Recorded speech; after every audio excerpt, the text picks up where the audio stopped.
Holiday weekend is coming up, Labor Day. This is the most traveled weekend of the year on the road.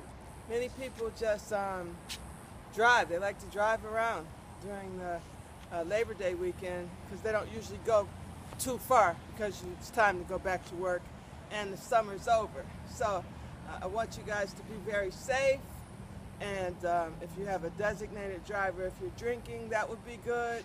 Also, if you are tired and you're driving, make sure you pull over. Don't press yourself about trying to get somewhere fast when the objective is to get there safe. So make sure you do that, because I was talking about police and police baiting today with my brother, where they will bait you, especially now I'm talking to black people. The police will bait you. They will look for you. They will make sure that you are doing the right thing or the wrong thing. Regardless, they will try and pull you over and come up with an excuse to bait you into going to jail, eventually supposedly killing yourself in your jail cell. You know, so many things are happening right now because a lot of these police officers now are being killed as well. So it looks like now it's like a war between, people and the police, especially black people and the police. And Black Lives Matter. I'm talking about Black Lives Mattering at this point in time. And we are profiled. I just saw where this guy, he was stopped, and he asked the police officer, why are you stopping me? And you know what he said? He said, because you looked at me. So you can't look at the police now. He said, we had eye contact. So if you don't look at them, then you're wrong. You're going to look suspicious. If you do look at them, you look suspicious.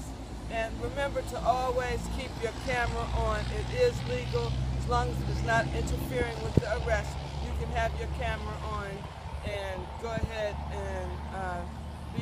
and talk to the police in a respectful manner.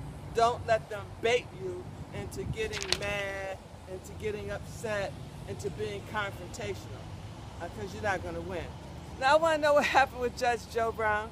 Judge Joe Brown went to jail, running his mouth for contempt, and had to do 5 days in jail. Now he was on TMZ today, and he was so busy comparing himself to Mandela. He said, well, Mandela's been to jail, Martin Luther King's been to jail, Malcolm X been to jail, but he didn't go to jail for civil rights.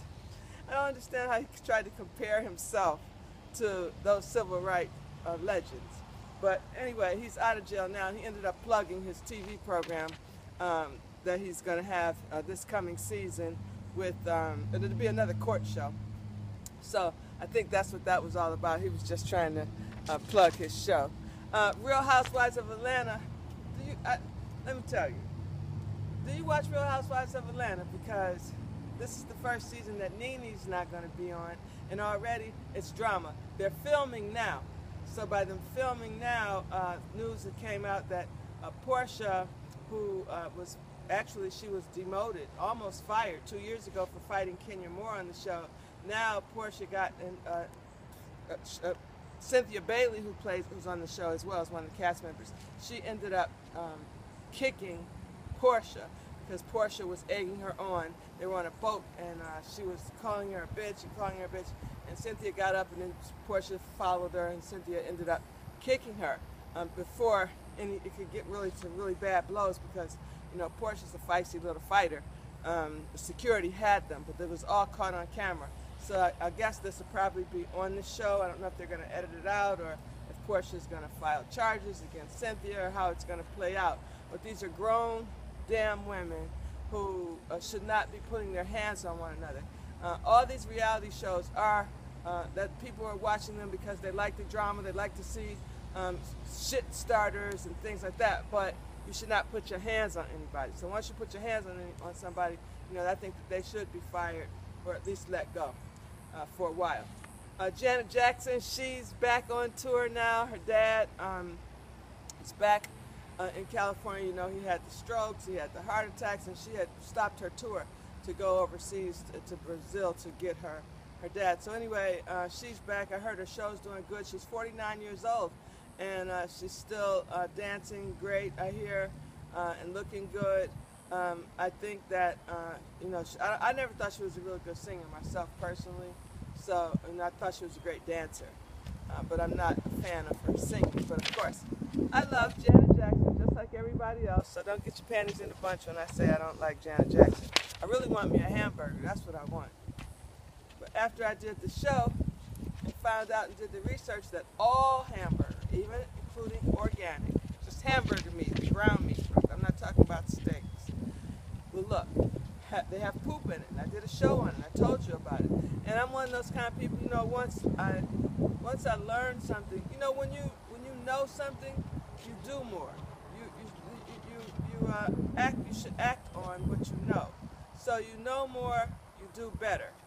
That's kind of like my motto. So now that I know that, no matter how bad I want a good hamburger, I don't want to eat poop. Now I've been eating poop all this time, but once you know better, you do better. That's like when you know about cigarette smoking is bad for you, but you still smoke. And then when you get emphysema and bronchitis and cancer and heart attack and diabetes, all the things that come from smoking cigarettes, then don't be surprised when these things happen to you, because you knew better. It tells you right on the side of the packet of cigarettes, don't smoke them. And the same thing with anything that's bad for you. But, you know, everything is really bad for you nowadays, so I say do things in moderation, especially. There are some things worse than others. So smoking cigarettes is like really, really bad. Drinking a lot of alcohol is really, really bad. It's bad for your liver. You need your liver because your liver is your filter. You know, so there are certain things, you know, you don't want to like go out in the middle of the street when cars are coming. I mean, that's bad for you. You're going to get hit by the car. If you decide you're going to run across a road real fast and the cars are coming, but you think you can dodge them and you get hit, you know, you knew better. You shouldn't have done it. We do it all the time when we're want to run into a store real quick. You're driving, you pull up to a bus stop that's right in front of the store or something, or it says no parking, but you're just going to, or it says no standing, and you just run in the store, and when you come out, you have a ticket. You knew better. So when you know better, you do better. So do things in moderation and do things that will benefit you and keep you on this earth longer, because you know we're only on this earth for a very limited time. If you lived to be 100 years old, you still only had about 75, 80 years that were really, you know, good years if you had your health during that time. You know, you didn't have any health-related issues. You know, I was thinking about life after death. Is there life after death? I think Christians believe that, you know, there's a heaven and a hell. I was born and raised a Catholic. I gave up Catholicism when I knew better about 30 years ago, and I feel closer to Islam. Islam is closer to me.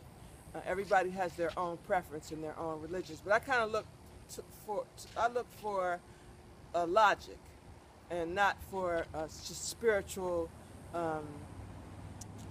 mysterious things in the religion, you know, like the Father, the Son, and the Holy Ghost, and things like that.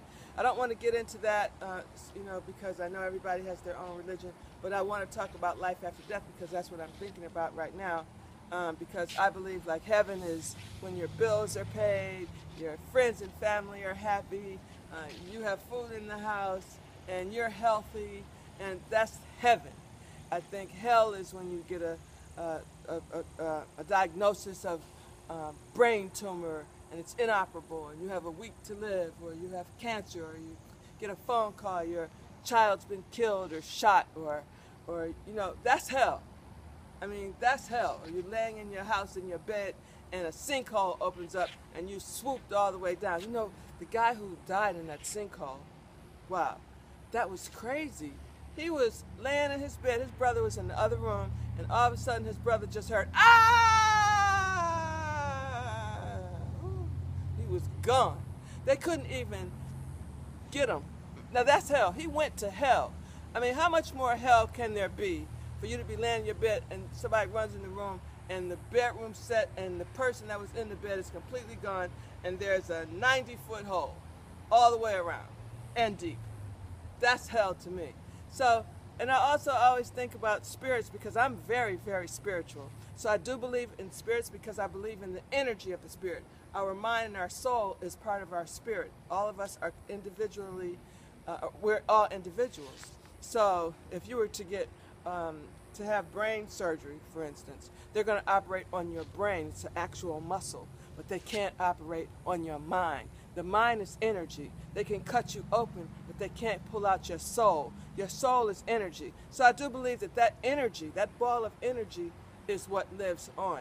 And I believe that you can feel that energy from each spirit or that you have. I've had so many deaths of friends and family members, and I have at times felt their energy and knew that they were there. And I'm not scared of them at all. I love kale. Kale is so good. I could eat kale all day long. I could eat kale. I make every day I make my smoothie, and I use kale or spinach. You're supposed to always switch up, you know, each week. Don't always have kale, don't always have spinach. But eating kale, I can eat kale. I eat kale in my salads. I eat kale. I put it in a frying pan, and I get my olive oil and my onions and my red peppers and my mushrooms and just saute it, and I eat it that way. Kale is very good for you.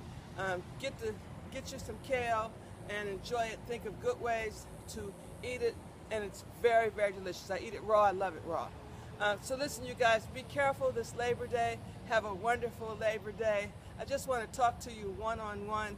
I'm going to do some research and then talk about it and just change my format up a little where I'm not just reading and trying to give